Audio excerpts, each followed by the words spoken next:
संत संसद में आए हुए हमारे परम आदरणीय परम पूज्य जगत गुरु शंकराचार्य द्वारिकापीठ राजा राजेश्वरानंद जी महाराज के चरणों में कोटि कोटि वंदन करता हूं। हमारे बीच में मंच पे विराजमान जगत गुरु जी महाराज, महंत जी, हमारे श्री महंत राजू दास जी महाराज, हमारे अति प्रिय और पूरे देश दुनिया में न सिर्फ हिंदुओं को सही रास्ता दिखा रहे हैं बल्कि और दूसरे पंथों के मान्यता के लोग भी प्रभावित हो रहे हैं उनसे और हिंदू धर्म की तरफ आकृष्ट हो रहे हैं और आ रहे हैं। ऐसे हमारे करौली सरकार जी महाराज, हमारे महंत जी और अयोध्या से आए हुए पूज्य जन्मेजय शरण जी महाराज, हमारे रसिक पीठाधीश्वर पूज्य यतीन्द्रानंद जी महाराज, महामंडलेश्वर जी, पूज्य हठ योगी जी महाराज, हमारे दुर्गादास जी महाराज, और इस कार्यक्रम के हम सबको एक जगह इकट्ठा करने का जिसका श्रेय जाता है पूज्य संजय जी महाराज। आप भी हमारे अब महाराज ही हो चुके हैं और इसमें कोई दो राय नहीं। अनेक टीवी चैनल है इस देश में, हमने आज तक हजारों डिबेट किए हैं। पूज्य हमारे जगत गुरु आचार्य प्रमोद कृष्णम जी महाराज ने कितने किए हैं, पूज्य जगत गुरु जी महाराज कितने जगह गए हैं, लेकिन ये पहला ऐसा चैनल है जो संतों को इतना सम्मान देता है और सम्मान के साथ सबको बुलाता है। पहले कई बार डिबेट होती थी तो ये चर्चा ऐसा होता था कि क्या इस महंगी गाड़ी पे संत को बैठना चाहिए, क्या सोना चांदी हीरे संत को पहनना चाहिए। मतलब उनकी धारणा ये होती थी कि नहीं संत तो बिल्कुल फटा हुआ भिखमंगा दलिद्र की तरह बस रहे। हम लोग लड़ा करते थे, अरे भाई क्यों नहीं होना चाहिए, ये ठीक है। आज जगत गुरु शंकराचार्य सोने की पालकी पे चलते थे और आवश्यकता पड़ने पे पैदल भी चलते थे, उनके भक्त चलाते थे। हमें किसी चीज में आसक्ति नहीं होनी चाहिए, लेकिन आज जिस परिस्थिति है, आज एक लुटेरा, चोर, नेता या कोई भी व्यक्ति जब बड़े बड़े आलीशान जिसके बाथरूम भी टाइल्स लगे हो, वो चाहता है कि महात्मा के झोपड़ी कैसे इतनी अच्छी हो गई, वो इतने अच्छे आश्रम क्यों बना लिया। आपने गुरुकुल की बात की, जब इस देश में शिक्षा की व्यवस्था नहीं थी उस समय हमारे संतों ने गुरुकुल खोल करके देश को शिक्षा देने का काम किया। जिस समय खाने पीने को नहीं था उस समय संतों ने, आश्रम ने, मठ मंदिरों ने भंडारा के माध्यम से लोगों को खिलाने का काम किया, उनको दिशा देने का काम किया। लेकिन ये बड़ा दुर्भाग्य है कि हम सोचा करते थे कि हमारे जब पूर्वज देश आजाद कराएंगे, उसके बाद देश आजादी के बाद हमारे सनातन धर्म, जो कभी सनातन धर्म संतों के मार्गदर्शन में पूरी दुनिया में विश्वगुरु हुआ करता था, पुनः विश्वगुरु पद पे प्रतिष्ठित होगा। लेकिन संजय जी देखिए कितना दुर्भाग्य रहा देश का। 14 अगस्त 1947 को देश का विभाजन हुआ और उस विभाजन के आजादी के एक दिन पहले विभाजन हुआ। 15 अगस्त 1947 को हमारा देश आजाद हुआ। लेकिन देश तो आजाद हुआ, लेकिन मठ मंदिर आश्रम आज तक गुलाम है। आज तक उन्हीं अंग्रेजों के बनाए हुए धारा के अंतर्गत हमारे मठ मंदिरों को अधिग्रहित किया जाता है। कोई नया धारा नहीं आचार्य जी। और वो मठ मंदिर उस समय इसलिए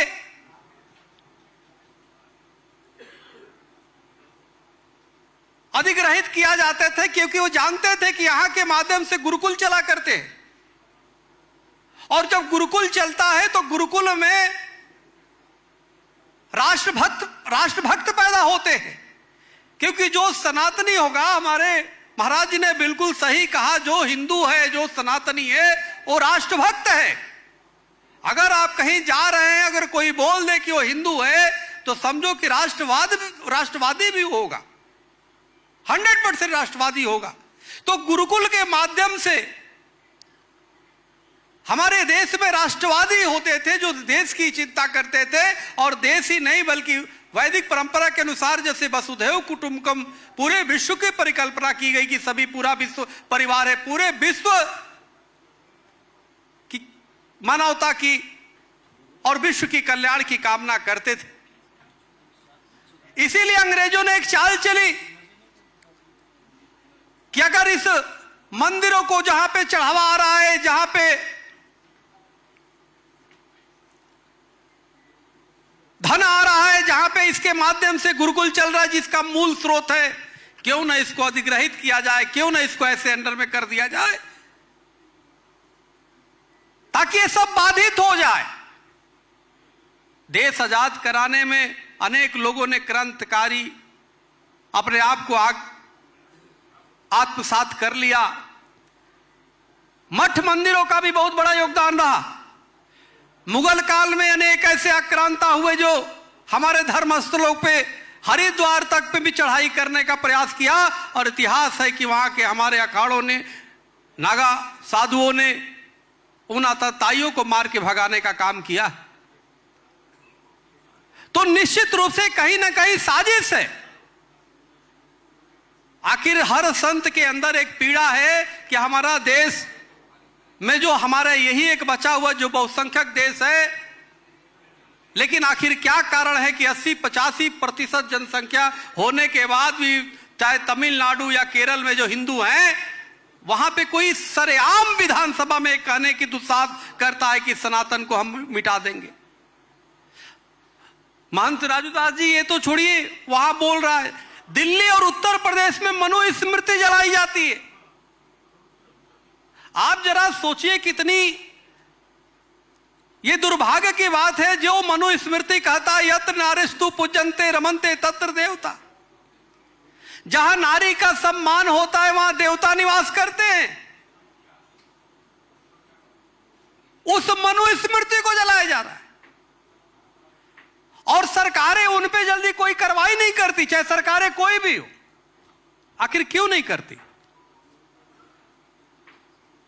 हमारे भारत से जा करके संत देश दुनिया में, हमारे शास्त्री जी बहुत पुराने हमारे प्रिय हैं बहुत, अमेरिका में जाकर के इन्होंने ध्वज लहराया हुआ है। सवाल इस बात का है कि उस पर कार्रवाई किसका कार्य है करने का। पहले जब कोई विधान होता था, कोई अगर जो कोई गलत कार्य करता था तो उसको सजा देने का काम राजा करता था। आखिर सजा कौन देगा? अगर हम और आप अगर किसी को एक डंडे भी मार दे तो तुरंत FIR दर्ज हो जाएगा और जेल चले जाएंगे। लेकिन वो सरेआम आपकी भावना को, धार्मिक भावना को आहत कर रहा है, और शासन प्रशासन सब मुख दर्शक बने देख रहे हैं, और आपकी रोज आए दिन आपकी भावना को कुचला जाता है। मैं तो बहुत धन्यवाद दूंगा आपके ये प्रयास जो है, स्वामी अविशेषानंद जी महाराज से हमारी चर्चा होती रहती है हरिद्वार से, और पूरे संतों के विषय में जिस प्रकार से एक हम संतों की एक मजबूरी है कि हम अपनी एक सीमा में हैं, लेकिन हमें लगता है उस सीमाओं से अब पार जाने का समय आ गया है। हमें अपनी सरकार को, हर व्यक्ति, हर जो भी संत है, मैं आपको बता रहा हूं कि जब 2014 में सरकार पहली बार बीजेपी की बनी, उसके पहले भी अनेक बार प्रधानमंत्री, राष्ट्रपति से मिलने का मौका मिला, और जब जब मैं जाता था, मैं बताना चाहता हूं, पूज्य जन्मेजय शरण जी महाराज हम लोग गए थे, और महाराज जी आज से नहीं, हम 2001 से जितने प्रधानमंत्री हुए और राष्ट्रपति हुए, अधिकतर हम सबसे मिलने का हमें मौका मिला, और सबसे हम आग्रह करते रहे, महाराज गोरक्षा केंद्रीय कानून बना दो। महाराज जो भी हमारे अर्चक हैं, अगर इस देश में इमामों को वेतन मिलता है तो हमारे अर्चकों को भी वेतन दो। आज सबसे ज्यादा दयनीय स्थिति हमारे ब्राह्मण अर्चकों की है। वो अपने बच्चों को पढ़ा नहीं सकते ढंग से, शिक्षा उनको नहीं दे सकते। आज कोई गुरुकुलों में इसलिए नहीं पढ़ने जाता, कोई कहता है कि भाई हम पढ़ के क्या करेंगे, पंडिताई क्या करेंगे, जब हमारे सामने एक पंडित जी की स्थिति इतनी खराब हो गई है कि उनको कोई काम नहीं मिल पा रहा है, उनकी आर्थिक स्थिति दयनीय हो चुकी है। मैं नाम नहीं बताना चाहता, एक केंद्रीय मंत्री थे, जब मैं उनसे जा करके, और वरिष्ठ केंद्रीय मंत्री, प्रधानमंत्री के नीचे ही आज भी है, हम एक प्रतिनिधि मंडल लेके गए, संजोग से ही ले गए थे 2-4 और लोगों को, और मैंने कहा महाराज अब तो सरकार आपकी बन गई, पूरे देश में जो भी अर्चकों है उसकी सूची वो किया जाए और घोषणा करिए कि अर्चकों को वेतन मिले। सवाल पैसे का नहीं है, सवाल उसको हमें मजबूती देने का है। तो उन्होंने कहा महाराज ऐसे तो गली गली में मिल जाएंगे। मैंने कहा कैसी बातें कर रहे हो, गली गली में क्या, घर घर मिलना चाहिए। घर घर जब हमारे अर्चक होगा, जब सनातन को मानने वाला होगा तो सनातन मजबूत होगा। आप क्या चाहते हो कि घर घर जिहादी पैदा हो? तो उन्होंने कहा ठीक है, मैं प्रधानमंत्री जी से बात करूंगा। लेकिन दुर्भाग्य की बात है, हरियाणा में पिछली सरकारें थी, अभी भी सरकारें हैं, वहां इमामों का वेतन मिलता है, कई जगह मिलता है। आप जरा सोचो ना, वो तेलंगाना में दूसरी चंद्रबाबू नायडू की सरकार है, उनसे हमारी जब बात हुई, जब वो विपक्ष में थे, जेल में थे, मैंने वहां पे, आप देखेंगे वहां अमरावती में आंदोलन हुआ, हिंदू महासभा हमने चलवाया वहां आंदोलन पिछली सरकार के खिलाफ। अब चंद्रबाबू नायडू हुए तो कम से कम आते ही अर्चकों को वेतन की घोषणा किया। हमें जरूरी है कि हम उन तबकों को मजबूत करें जो हमारे धर्म के कार्य में लगे हुए हैं। अगर वो सक्षम होते हैं तो सनातन मजबूत होगा, वो मजबूत होंगे तो सनातन मजबूत होगा। जब उनके पास आर्थिक विपन्नता होगी, ये ठीक है, हमारी आसक्ति नहीं होनी चाहिए किसी संत को। अब अगर जो आचार्य प्रमोद कृष्णम जी भीख मांग मांग करके किसी तरह, इनका हम जब से देख रहे हैं, फक्कड़ महात्मा है, शुरू से हम देख रहे हैं, भले कांग्रेस में रहे लेकिन बीजेपी में के समर्थन कर रहे हैं, लेकिन मैंने कभी इनको हृदय से अलग होते हुए नहीं देखा। कब हमेशा एक सम स्थिति में देखा है, एक मित्र के रूप में शुरू से, जैसा हमारा प्रेम पहले था अभी भी है। और ये मंदिर के लेकर संकल्पित है। इनका क्या है, पूरी जमीन, पहला ऐसा व्यक्ति हो, पूरी जमीन, अपने व्यक्तिगत जमीन, पूर्वजों की जमीन लोग कब्जा करते हैं, लेकिन कब्जे का भी आरोप बेचारे पे लगा। जबकि सच्चाई अपनी, जिसको हाई कोर्ट ने भी माना कि भाई वो अपने जमीन पे बना रहे, तुम्हें क्या आपत्ति है। और वहां बर्क था, वो से लेके कितने लोगों ने विरोध किया, हम लोगों ने उसके खिलाफ आवाज उठाई। वहां का मुख्यमंत्री देखिए, मुख्यमंत्री पहले जो थे अखिलेश यादव जी, उनके चाचा सामने बैठे मंत्री, अब वो अड़ंगा डाल रहे, टेंट हटाओ। इसमें कोई दोहरा नहीं, सरकार बदलने से मिजाज बदला, कोर्ट का भी मिजाज बदला, सरकारों की भी मिजाज बदली, और आज हमारे वहां कल की धाम बन के तैयार है। देश का प्रधानमंत्री गए, कितनी गर्व की बात। कुछ हो ना हो, हम देश का सीना चौड़ा, हम जब हमारे देश ही, हमारे ही नहीं पूरे देश का सीना चौड़ा तब हो जाता है जब हम देखते देश का प्रधानमंत्री जी जाते हैं कहीं भी, और जब मंदिरों में दंडवत करते हैं तो लगता है कि वाह, अपना कोई आ गया, अपना सा महसूस होता है। एक समय था, आपने देखा होगा कि कोई मंदिर में पहले जाता था, 15 साल पहले, 14 साल पहले, और मंदिर में नेता जाते थे, टीका कोई तिलक लगा दिया तो धीरे से मिटा करके फिर बाहर जाता था। इफ्तार पार्टी करता था, चिढ़ाता था, टोपी पहन करके नेता है, और जाके टोपी पहन के सोचता था कि आज धारणा बदली है, क्योंकि हम एकजुट हुए हैं, क्योंकि हम एकजुट हुए हैं। लेकिन अभी एकजुट हुए हैं किस लिए? राम मंदिर के लिए हुए थे। राम मंदिर का मैं मुख्य पक्षकार था, हमने केस लड़ा, और सर्वोच्च न्यायालय, लंबी लड़ाई हुई। 1949 में हिंदू महासभा ने डाला था, और सुप्रीम कोर्ट में भी मैं पक्षकार था। हम जाते थे सर्वोच्च न्यायालय में भी, और एक लंबी लड़ाई हुई, जीत हुई, सरकारें थी, सब कुछ सुलभ रहा, और बहुत बढ़िया भव्य मंदिर बना गया। सभी की ताकत थी, पूरे देश के लोगों की एक संकल्प था। लेकिन अब ये ताकत होनी चाहिए जिन विषयों पर ये चिंतन हो रहा है। मूल विषय क्या है? अभी कई जो नेता आए थे, जिस पे राजू दास जी ने भी कहा कि वो कुछ भी बोल के कोई भी आता है चला जाता है। नेताओं को तो कोई भी बोलने का अधिकार नहीं है। नेता भाषण देने के लिए अब नहीं है, अब कोई सुनने के मूड में भी नहीं है। मैं आपको बताना चाहता हूं, नेता तो जब मंच पे आए तो तुम क्या कह रहे हो, क्या करने वाले हो, ये हमें बताओ। तुम संसद में इसकी प्रस्ताव पास कर रहे हो कि नहीं, ये हमें बताओ। यस नो की बात बताओ। चाहे हमारे हठ योगी जी महाराज हो, स्वामी अविशेषरानंद जी महाराज हो, दुर्गादास जी महाराज हो, चाहे जो भी पूज्य संत हैं, वो चाहते हैं कुछ करो। आज मठ और मंदिरों के इतने ज्यादा बिजली के बिल आ रहे हैं, उससे आदमी परेशान है। पानी के बिजली महाराज जी, हम पानी के हर महीने 16,000 जमा कर रहे हैं, बताइए। आना 1 रुपया नहीं, 16,000 पानी के, 45,000 रुपया बिजली के जमा कर रहे हैं। हर मठ मंदिरों की स्थिति यही हाल है। और साईं इमाम का देख लो, जामा मस्जिद पे सरकार के द्वारा फ्री है, कितने मस्जिदों में फ्री है सब, और हम पेरे जा रहे हैं कोल्हू के बेल की तरह, रगड़े जा रहे तेल। तो एक बार आवश्यकता है कि हम अपने लिए, अपने धर्म के लिए एकजुट हों। अभी राम मंदिर के लिए एकजुट हुए, प्रचंड बहुमत की सरकार बन गई, आज 12वें साल है, 13वें साल होगा, 15 होगा। अब जरूरी है कि इस मंथन से जो निकल रहा, हम गो रक्षा केंद्रीय कानून बनाए, उसके लिए एकजुट हो। हम देश को हिंदू राष्ट्र बने, उसके लिए एकजुट हो। कॉमन सिविल कोड बिल बने। आप बताओ, ये कैसी दुर्भाग्य की बात है कि भारत ऐसा देश है जहां पे बहुसंख्यक कह रहा है भाई समान नागरिक संहिता बनाओ। दूसरे देशों में तो अल्पसंख्यक कहता है कि भाई हमें बहुसंख्यक के बराबर अधिकार दे दो, और हम यहां कह रहे जी हमें बराबर का सबको कर दो।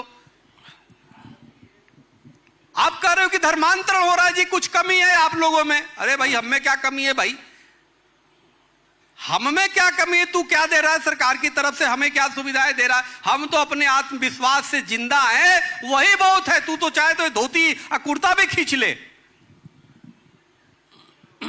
धर्मांतरण को तो अभी हमारे करौली सरकार है, चाहे पंडोकर, ऐसे लोगों ने रोक रखा है। चार प्रमोद जी हैं, हमारे जगत गुरु जी हैं, हमारे संत महात्मा हैं, इन लोगों ने रोक रखा है। क्योंकि जितने लोग इनके संपर्क में आते हैं, वो कभी सोचते नहीं दूसरे जगह जाने के लिए, सोचते हैं कि नहीं हमारे गुरु जी, हमारे महाराज जी हैं, हिंदुत्व के लिए कितना कार्य कर रहे हैं, सबके लिए लड़ाई लड़ने का काम कर रहे हैं। तो मूल विषय हमें देखना होगा। और आज ये संकल्प का समय है, हम सब संकल्प ले। आज आपका जो कार्यक्रम है, इस कार्यक्रम के माध्यम से, आपने जो मंच दिया उसके माध्यम से, लोग ऐसे करते थे, हमने देखा है कई जगह संत सम्मेलन करते थे अपने व्यक्तिगत लाभ के लिए, लेकिन आपने धारणा बदल दी कि नहीं, संतों को मैं 5 स्टार होटल में बैठाऊंगा। आज दुनिया देख रही है, लेकिन मैं चाहता हूं कि संतों की मठ और मंदिर और आश्रम भी को भी सुविधाएं 5 स्टार वाला हो जाए, ताकि सभी लोग सक्षम और संपन्न हो। कोई आए तो कोई भूखा ना जाए। आज इतनी जर्जर स्थिति है महाराज, कई ऐसे मठ मंदिर मैंने देखा जहां भंडारा तक नहीं हो पा रहा, जहां उसकी दिया बत्ती जलाने के लिए पैसे नहीं है। सरकारों को इस पे विचार करना होगा। हम सबको एकजुट होकर के एक संकल्प बना के देना होगा। कम से कम देखो, तुम्हारा व्यक्ति जो तुम्हें तन मन धन से चाहता है, वो किस कगार पे है। आप बड़े बड़े मंदिर तो लेते हो, अधिग्रहित कर लेते हो, लेकिन उस अधिग्रहण का जो पैसा आता है, जहां पे इनकम ज्यादा आता है उसका ले लेते हो, और जहां पे कम है वहां पे तुम देते नहीं। क्यों नहीं देते हो भाई? आज तक तुमने मंदिर चाहे कोई दूसरे चर्च तो तुमने लिया नहीं, और हमारे मंदिरों को कब्जा करते जा रहे हो। कौन कब्जा करता है? सरकारी तो कब्जा करती है ना। तो इसलिए संकल्प न हो यदि जीवन में, गंतव्य कहां से मिलता है? संकल्प न हो यदि जीवन में, गंतव्य कहां से मिलता है, यानी मंजिल कहां से मिलता है? संघर्ष न हो यदि जीवन में, इतिहास कहां बदलता है? हम सबको इतिहास बदलने के लिए एकजुट होना पड़ेगा। बिल्कुल, और इतिहास बदलना ही पड़ेगा, क्योंकि इतिहास बदलने के लिए संतों को कहीं ना कहीं आगे आना ही पड़ेगा। महाराज जी, एक अंतिम सवाल, क्योंकि समय बहुत ज्यादा हो गया। बिल्कुल करिए। एक अंतिम सवाल ये है कि जो बात अभी आपने कही है मठ मंदिरों की व्यवस्थाओं को लेकर, ये बात शुरू से ही पहली संत संसद से यही बात चल रही थी कि इसे लेकर प्रयास होने चाहिए। एक बात आपने और की कि कुछ जगह ऐसी भी है कि जहां दिए बत्ती की व्यवस्था भी नहीं हो पाती। तो मुझे लगता है कि इस कार्य के लिए भी कि सरकारों की तरफ अगर आप सोचे कि सरकार ही सब कुछ कर देंगी, तो इसके लिए कुछ संत भी पहल करें और उन जगह थोड़ा थोड़ा सा एक ऐसा योगदान कि अपने भक्तजनों को ही कहें, तो मुझे लगता है कि शायद एक समाधान वो हमारी तरफ से निकलेगा, तो एक परंपरा चलेगी, तो ऊपर भी चेतना आएगी।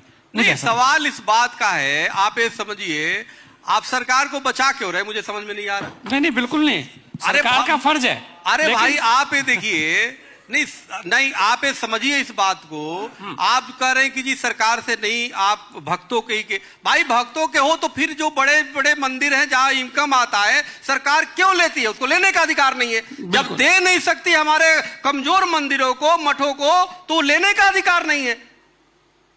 तुम मस्जिदों को दे रहे हो, तुम चर्चों को दे रहे हो, और हमारे मंदिरों को नहीं दे रहे हो, हमारे आश्रमों को नहीं दे रहे हो, जिससे स्थिति गिरती जा रही है। हमारा अधिकार है, हम अधिकार पहले याचना करेंगे, और याचना नहीं होगा तो याचना नहीं रण होगा, संघर्ष महाभीषण होगा, छीन के लेंगे, लेकिन अधिकार है तो लेंगे। हमारे मंदिरों का तुम पैसा ले लेते हो भाई, तुम कह रहे हो हम मांग रहे हैं अपना ही पैसा। अगर हमारी अपनी मंदिरों की पैसा मिल जाए तो उससे हजारों हमारे गुरुकुल खुल जाए। आज गुरुकुलों की स्थिति देख रहे कितनी दयनीय है। आप चले जाइए किसी गुरुकुल में, हमने महाराज अपने पूरे जीवन काल में कम से कम 150 गुरुकुल की स्थापना किया है, 150 कम से कम गुरुकुल स्थापना किया है, और उसमें से अभी वर्तमान में 20 से 22 चल रहे हैं। कुछ दिन बाद टूट जाता है, खत्म हो जाता है, कुछ दे करके चलवाते हैं, फिर खत्म हो जाता है। कई बच्चे भी नहीं आते हैं। सवाल इस बात का, कोई अपने बच्चे को भेजना भी नहीं चाहते कि जहां पे स्थिति ठीक नहीं है, उसके कमरे नहीं है, तो क्यों बच्चे को भेजेगा। हमारे देश के प्रधानमंत्री जी ने बोला एक हाथ में कुरान और एक हाथ में कंप्यूटर। अरे भाई, वो तो कंप्यूटर सिखाओगे, कुरान पढ़ाओगे, जहाज चलाना जानता था, ठोक दिया 11 वाला अमेरिका में। कंप्यूटर सिखाओगे, कंप्यूटर से बैठ के ठोकेगा, पूरी दुनिया उड़ जाएगी। अरे वेद पढ़ाओ ना, गीता पढ़ाओ ना, जो लोगों के डिप्रेशन दूर करता है। कहता संशय महाभाव मनु दुर्निम कर हम चलम अभ्यास से न तू कौन त्याग चक्रिय थे। असंशय की स्थिति में मत रहो। गीता हमें सुख और शांति दे सकती है, गीता हमें देश और दुनिया को दिशा दे सकता है। भगवान कृष्ण ने जब पूरे कौरव पांडव युद्ध की स्थिति में थे, उस समय उन्होंने दिशा देने का काम किया। गीता की आवश्यकता है, वेद की आवश्यकता है। ऋग्वेद सबसे पुराना जो कहता है मनुर्भव, मनुष्य बनने की प्रेरणा देता है, जो सत्य, अहिंसा, करुणा, दया, प्रेम, जो आचार्य जी ने कहा उस पर आधारित है, तो उसको पढ़ाते नहीं हो। जो कहता है कि ये देखो एक काफिर है, मूर्ति की पूजा करता है, इसे मारो, इसके छिप के मारो, और जब तक ये मजबूत है चुप रहो, उसको कहते हो। अभी रुकिए, बोलिए मत बीच में। उसको जो है हाँ, उसको जो है आप कह रहे हो कि नहीं, एक हाथ में कुरान, एक हाथ में कंप्यूटर। अरे भाई, एक हाथ में वेद होना चाहिए, एक हाथ में गीता होना चाहिए।